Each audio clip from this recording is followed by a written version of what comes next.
Hi, today I'm suggesting you to follow this short tutorial on Git and Github, two complementary tools that are very useful for all the projects involving IT programming. To introduce myself quickly, I'm Melanie. I'm a PhD student at Trinity College Dublin at the School of Medicine and the Institute of Neuroscience. My supervisor is Claire Kelly and my other colleague in the lab is Jivesh. What are the projects in neuroscience where Git and GitHub are useful? Actually, almost all of them. Indeed, in order to validate an hypothesis, you mostly need to run a statistical analysis after your experiments.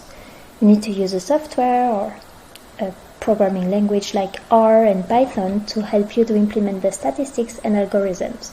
You may also want to develop a model or a software linked with your research. In all of these cases, the development of such programs takes time and is realized step by step. By step by step, I mean that you may start by implementing several statistical tests. Next, you decide to delete or change the analysis, so your code, removing and transforming several parts of the code. You may want to keep the removed pieces of code, so you create an old version of the file where these pieces of code are kept. But what are the problems here? If each time you want to change a file containing your code and you want to keep track of your old version by copying this old version into another file, you will end up with tons of files in your folder, which may be very confusing for an external collaborator or even for yourself. Thus, such practice is very resource-consuming and not sustainable. Git is a version control system that allows you to track all of your old versions of your files by saving the modifications in a logical and chronological way. It does not replicate the files, saving memory resources, and you can find any version of your file that you tracked.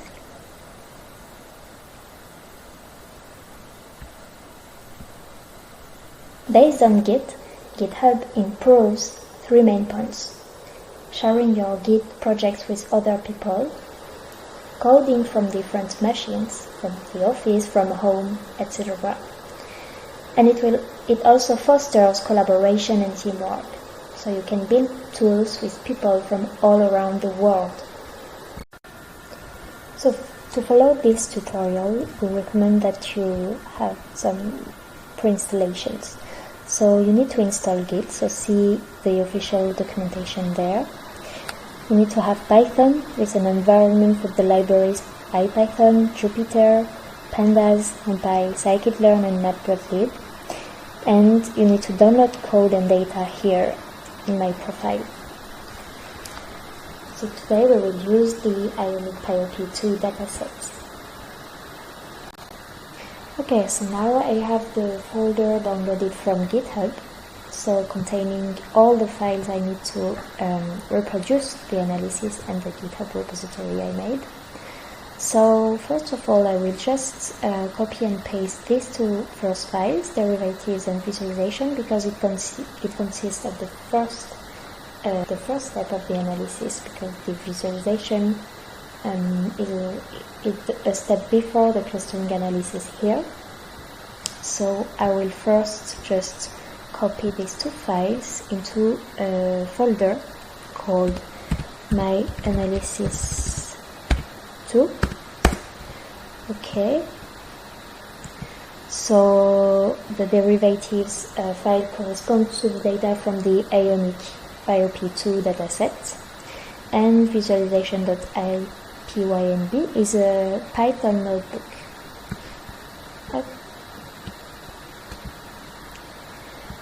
Copy and paste simply. So if I go to a terminal and if I go to the folder My Analysis 2,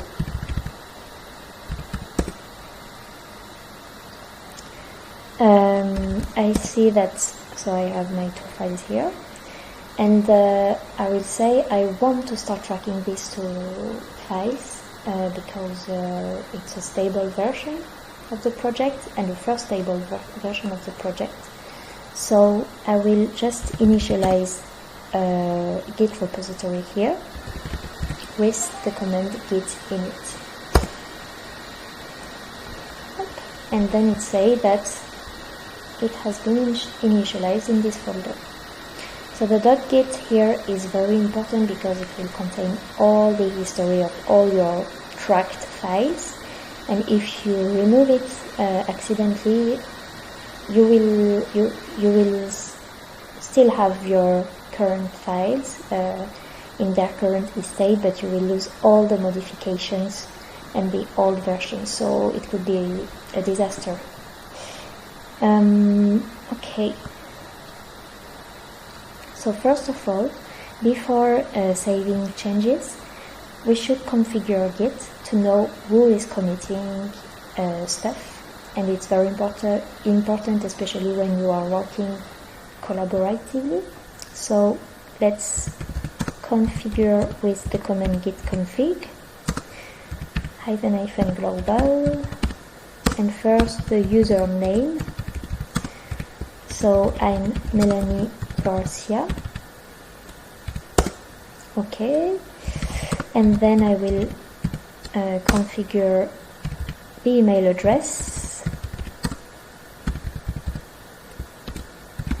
So this is also important because when you don't configure your email address, sometimes if you link this Git project with GitHub, for instance, and your GitHub is associated with a specific email address, if it's not the same than here, well, your commits won't be accounted into the GitHub platform.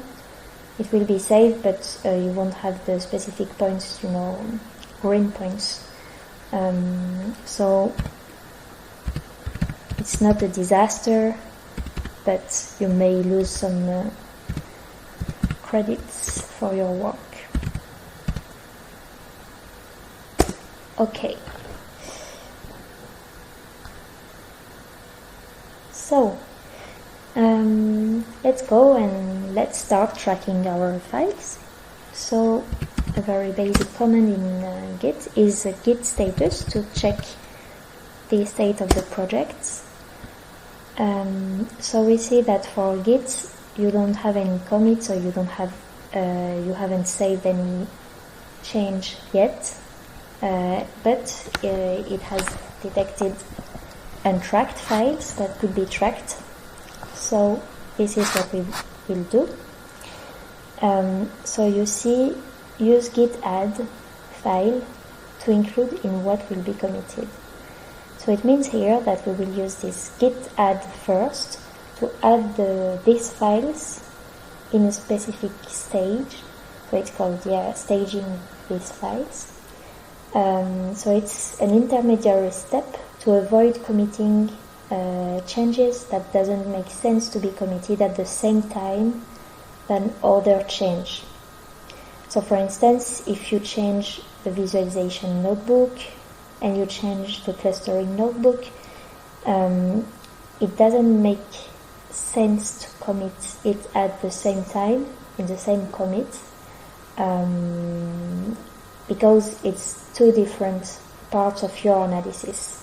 Of course, if they are dependent and if you have added visualization regarding to the clustering analysis inside the visualization notebook, it will make sense to commit it at the same time. But here, if you manage to cut your project and to do commit that makes sense in terms of versions of the project and what features have been developed, it's nicer and clearer for everyone, and even for yourself.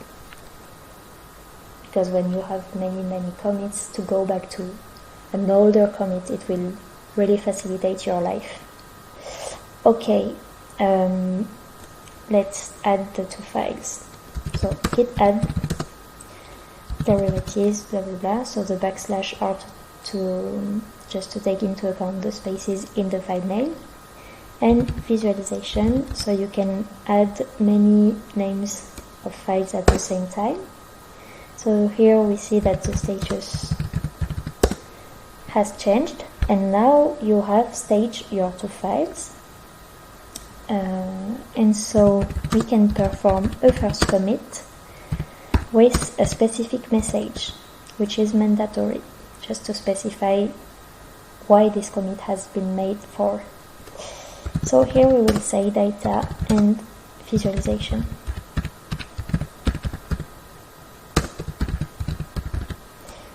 Okay, cool. So if we want to visualize this first commit, we can type git log and see that it has a unique identifier here. It's on a branch called master. The author is Melanie Garcia. The email address is here, the date, the time, and the message. And if I want to quit, I just type double.q. Now I will perform the second commit with the file clustering analysis, the notebook clustering analysis, just to include it in the project, but separately. Okay. So now it is copied in the folder. Git automatically detects it. So here, same, git add clustering analysis, git commit.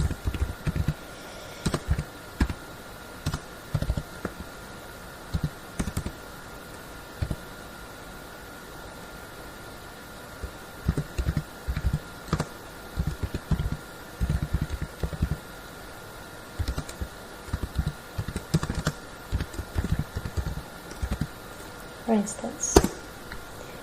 Okay, so if I check the history again, I will see that I have my second commit here. So you see that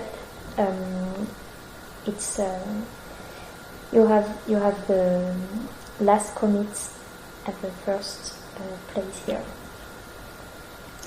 Let's see now if I want to modify. If I want to modify one of my files, so let's say visualization, I will just put, well, something here.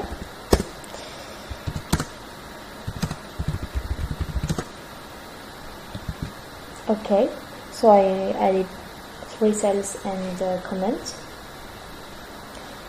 And so if I want,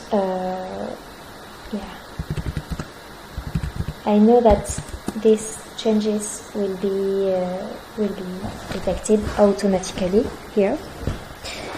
But if these changes are not satisfying for me, and I don't know what to do, and I don't want to try to remove my code or remove the lines I added to the file, there is a very simple way just to go back to the most recent saved file of your Git repository.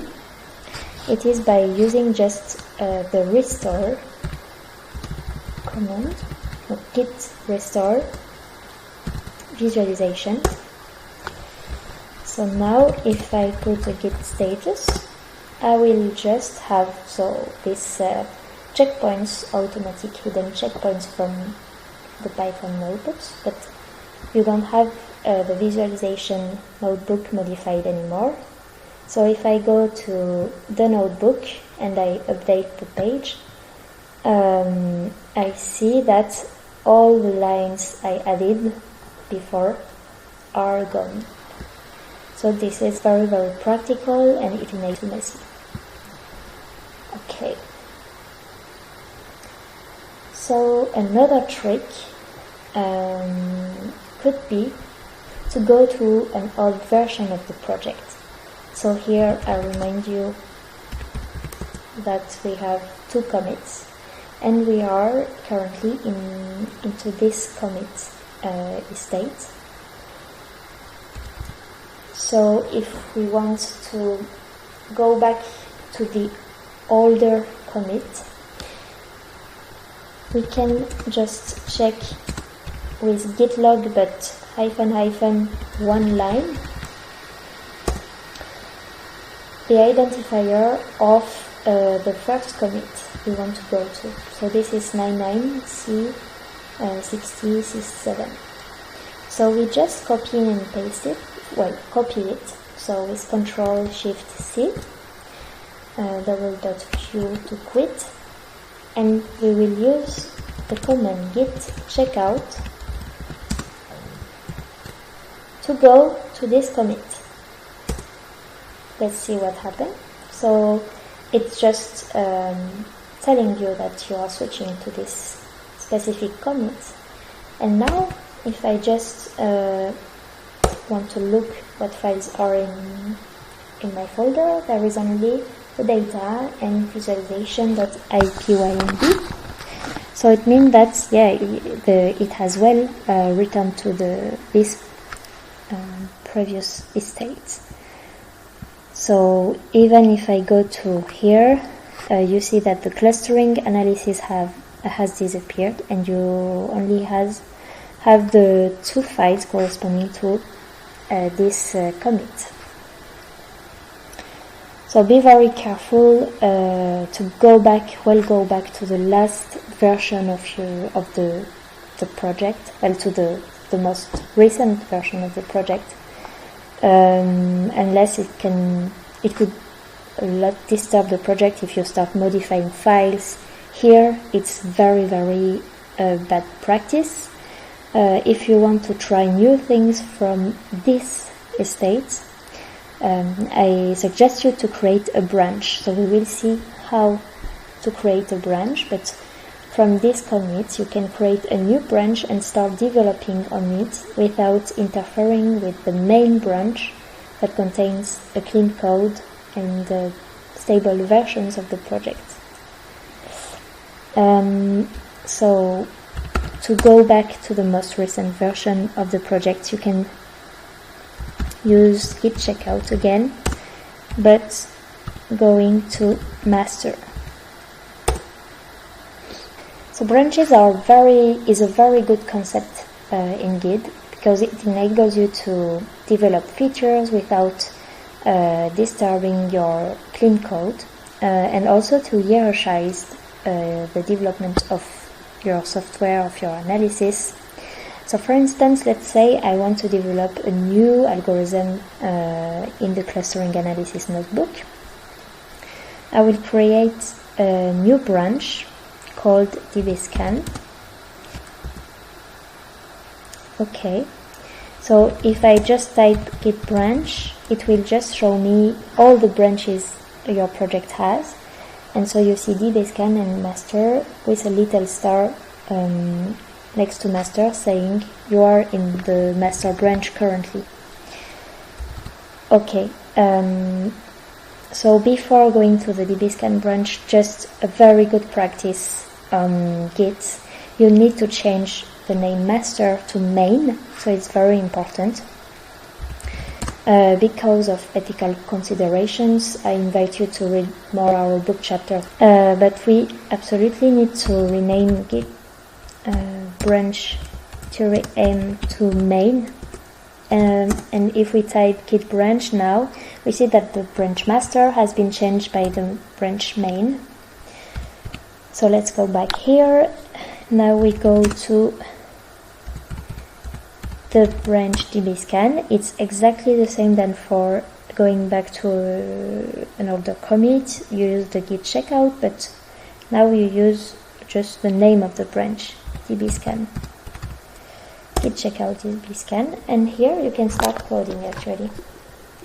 So here, so we are, of course, we have again our clustering analysis, and here if I want to add a new dbscan, for instance, so here it's not Canadian but dbscan, and up. Let's say I perform with epsilon equals 1000. I just save the code, and up here the modification is detected, so I just git add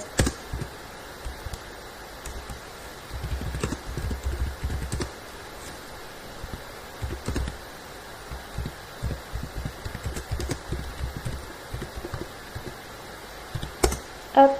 Okay. So if I do a git log, I will see that this last commit has been made on the branch dbscan, but not on the main.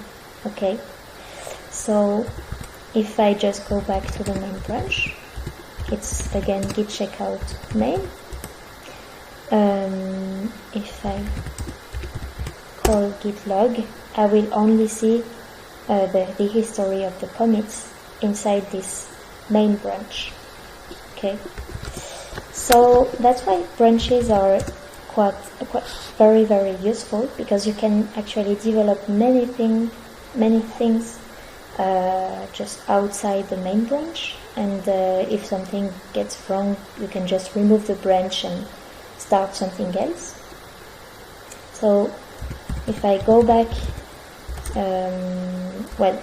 if I say, okay, now I know my branch is good, I finished to develop this new feature and I want to merge it with the main branch, because I think it could constitute a new step in the stable version of my project.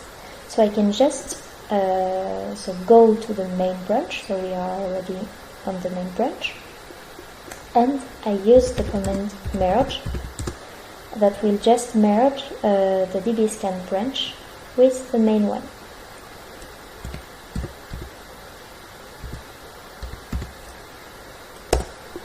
Okay, so no conflicts appear, and they just explain that there is a merge. And now if I observe git log, I just observe that this new commit here has been taken into account into the main branch.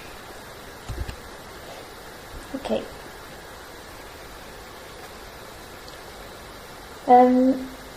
A last point in this tutorial will be to link your Git project with the GitHub platform. So after you've created your own GitHub profile and that you have configured your SSH protocol, so see our book documentation and link, you can just link a new repository on GitHub with your local Git project. So let's see how to perform this. So you can create a new repository here, no templates, and let's say it will be my analysis 2. Okay. Here we set it up as public because we don't care that anyone on the internet can see this repository. But you may want to put it as private because it may be under development and it may not be published yet. So be careful to select the most appropriate one. Okay. You can even set up a license, etc. So here you have different ways to link this repository with your own Git project locally. If your local project does not exist, you can just create one via this set of commands. But here we already have a Git project, so we will use this second solution. We will just copy this line, and inside our local Git repository we will just paste it. Okay, and so we have well renamed our branch as main before, so you see that it's necessary for GitHub that your master branch has been renamed as main. And we will just copy and paste this. So what it does is that it pushes your main branch to the origin that will be your remote repository. So, okay. So you see that the main branch has been pushed to the main branch of the repo. So here, if I update this page, I will see that all my code has been pushed here. So that's great, with all the last commits. but still I have only one branch, whereas I have 2 branches here. So what I do is I go to the dbscan branch,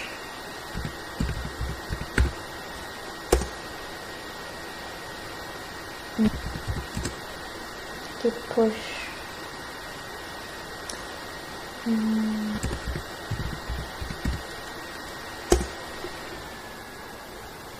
okay, so git push origin dbscan. Okay, so you have well pushed this branch too. If I update here, I see that you now have the 2 branches and that you can go through the branches here. So this is very important to understand the concept of branches, because when you push it to GitHub, if you work collaboratively with other people and they have their own branches, you shouldn't just disturb their own branches, and you are able to see what changes they are doing, or what tasks they are performing, and if it overlaps your own tasks. And so there are many advantages using branches. Be careful to keep the understanding of the hierarchy of your code inside your project. So generally you have a main branch with a stable version of the project, and you want to keep synchronized with that. So to keep synchronized with the main branch, so let's go again to the main branch.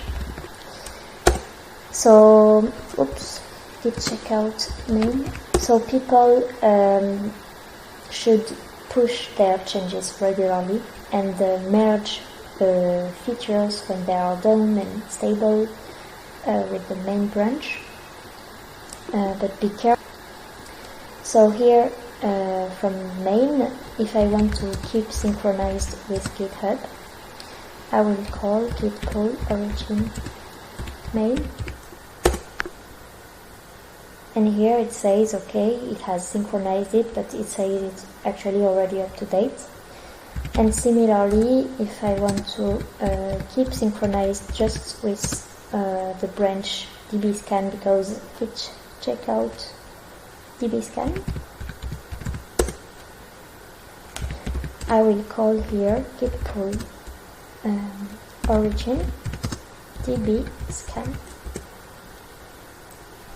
Perfect. And here it says it's also already up to date, but if you had changed it, it would have synchronized your version locally with the one on GitHub.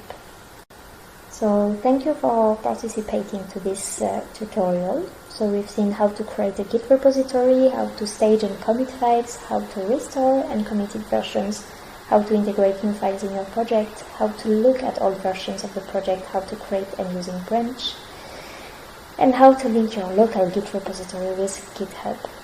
And now you are ready to get in.